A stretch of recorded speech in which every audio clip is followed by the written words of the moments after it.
తిరిగి బీసీఎన్ న్యూస్కి స్వాగతం. జిల్లా దివ్యాంగుల పునరావాస కేంద్రం జిల్లా మేనేజ్మెంట్ కమిటీ సమావేశాన్ని కలెక్టర్ షాన్ మోహన్ సగ్లి ఆధ్వర్యంలో నిర్వహించారు. ఈ సందర్భంగా కలెక్టర్ పాల్గొని మాట్లాడుతూ జిల్లా దివ్యాంగుల పునరావాస కేంద్రం కార్యక్రమాల గురించి వార్షిక ప్రగతిని కమిటీ సభ్యులకు వివరించారు. జిల్లాలో నిర్వహిస్తున్న దివ్యాంగుల శిబిరాల్లో డీడీఆర్సీ సిబ్బంది పాల్గొని దివ్యాంగులకు అవసరమైన కృత్రిమ పరికరాలు అందేలా చూడాలని అన్నారు. తిరుమల శ్రీవారిని క్రికెటర్ ప్రసిద్ధ కృష్ణ దర్శించుకున్నారు.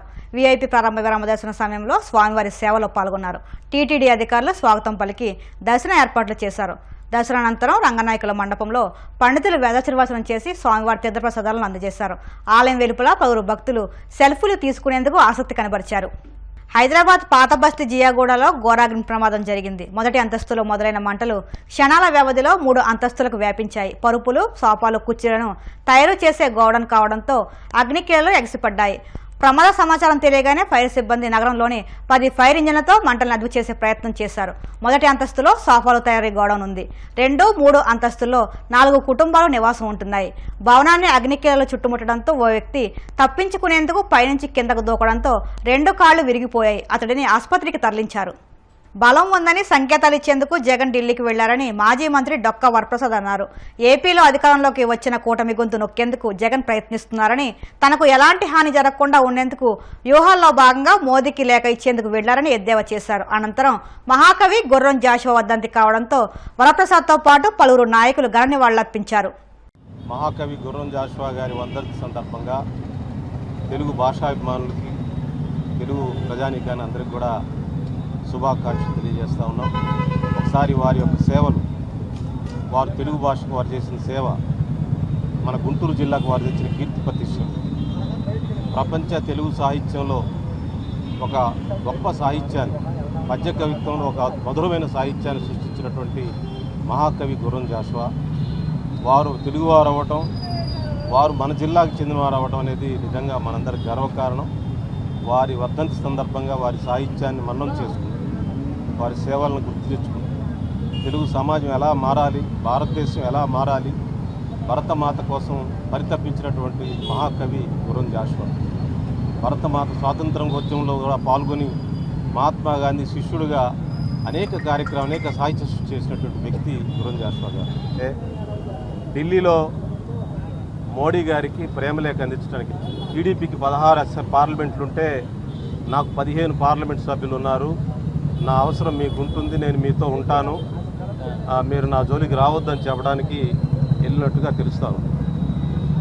బహుశా వాళ్ళకి తన యొక్క ఉనికిని తెలియజేయడం కోసం, తాను ఇంకా ప్రజెన్స్లో ఉన్నాను, తనకి ఇంకా కొంత శక్తి ఉందని చెప్పడానికి వాళ్ళు రేపు ఏదన్నా కొన్ని వ్యవహారాలు వాళ్ళ దగ్గర ఉన్నాయి కదా, ఆ వ్యవహారాల్లో వాళ్ళు ఏమన్నా తొందరపడతారేమో, తొందరపడద్దు, నేను మీతోనే ఉంటానని చెప్పి సంకేతం ఇవ్వడానికి మోడీ గారికి ప్రేమలేఖ అందించడానికి వెళ్ళాడు. మనది ఏమవుతుందో చూద్దాం.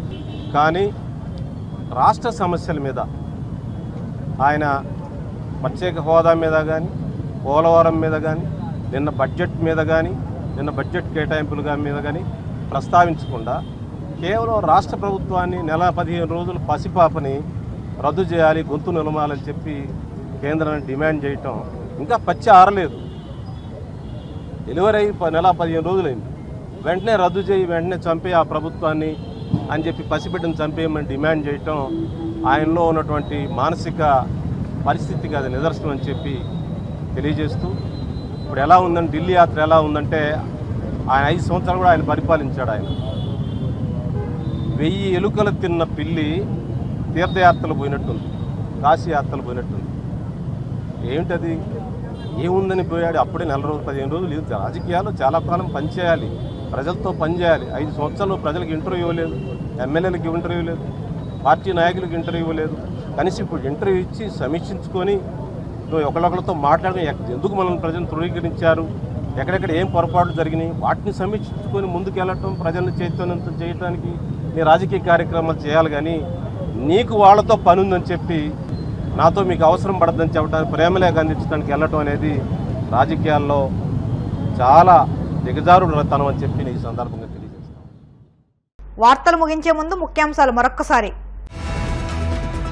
తిరుపతిలోని పద్మావతి నగర్లో దారుణం, సోదరుడి కుటుంబాన్ని హతమార్చిన తమ్ముడు.